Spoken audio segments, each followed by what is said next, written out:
तर म्हणजे तुम्हाला पण अशी टेस्टी कुरकुरीत कोथिंबीरची वडी बनवायची असेल तर ही रेसिपी नक्की ट्राय करा। तर त्यासाठी ताजी कोथिंबीर स्वच्छ धुवून बारीक चिरून घ्यायची।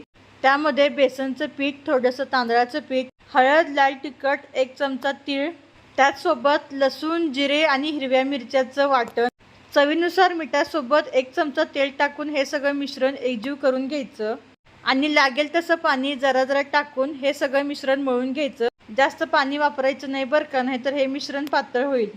त्याच्यानंतर चाळणीला थोडंसं तेल लावून हे कोथिंबीरचं मिश्रण सगळ्या चाळणीवरती छान असं पसरून घ्यायचं। त्याच्यावरती अजून 1 चमचा तीळ टाकायचं। त्याच्यानंतर कढईमध्ये पाणी टाकून त्यावर चाळण ठेवून त्याच्यावरती ताट झाकून हे मिश्रण 10 ते 15 मिनिट छान असं वाफवून घ्यायचं।